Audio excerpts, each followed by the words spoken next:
Ha buradan gelsin. Buradan düşmüyor. Batuhan. Al şunu çeke gel.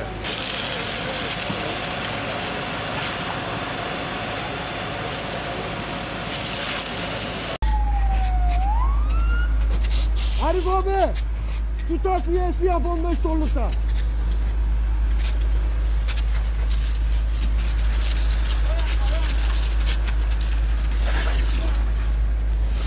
Varım da yere hiç verme, o hararet. Karşıyı soğut abi sana zahmet. Karşı ağaçları soğut, başka da bir şey yok. Köşe gitti arkadaş. Gitti abi.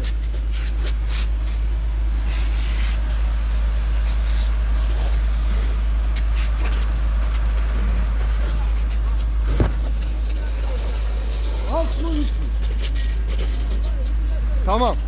Varam abi. Şu köşeye ver abi. Ama bu köşeye. He. Ver sen. O alt tarafı yanıyor ha.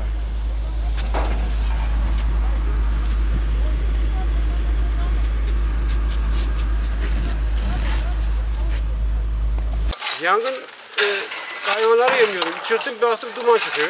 Koştum. Ama elektrik hattım geldiği yerde duman çıkıyordu.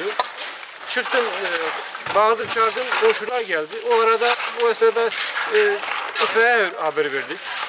İtfaiye de biraz geç geldi. Yoldan dolayı. Olay böyle oldu. Şimdi ben evdeydim. Ben çocuk kız dedi ki böyle dedi, baba dedi, bir duman kalkıyor dedi. Ben baktım ki gerçekten bir alev var. Biz geldik ki alev hat safhada. Ondan sonra itfaiye aramışlar. İtfaiye tabii bizim bu yol 4-5 köyün yolu. Bu yol. Kavşak koymadılar. Bu çevre yolu yapıldığı için kavşak yok, geçit yok. Bu yolun şeyi kapalı. Neyse itfaiyeciler gelmişler, Şanahan'a gitmişler, bulamamışlar yolu. Topratepe'ye gitmişler, Sütlüce'ye gitmişler. Ondan sonra 2 saat sonra buraya gelmişler. Gelene kadar da zaten yandı. Biz bunu defalarca söyledik. Ben Tepeköy'ün eski muhtarıyım. Biz bunu defalarca söyledik. Dedi ki bak böyle, bak buraya bir yol koyun. Ha burada muhtarların da biraz hatası var. Muhtarlar şimdi bastırsa şeyse böyle bir yol yaparlar. Sağlıkçıyı çağırıyoruz. Sağlık mesela hasta var. Gelene kadar 2 saat geçiyor. Yolu bulamıyorlar. Kavşak yok. Köyün girişi yok. İtfaiye çağırıyoruz. Şimdi bu 2 saat dolansalardı, yani önce gelselerdi. Burası Malatya'ya 10-12 kilometre. 10-15 dakikada gelirlerdi. 15 dakikada gelselerdi bu kadar zayiat olmazdı. Bu vatandaşlar bu kadar mağdur olmazdı. Hele de mesela gece olmadığı için, iyi ki de gece değildi. Gece olsaydı zaten insan da ölürdü, hayvanlar da ölürdü. Bunu biz yetkililerde bunu rica ediyoruz. Bak burası 350 hane.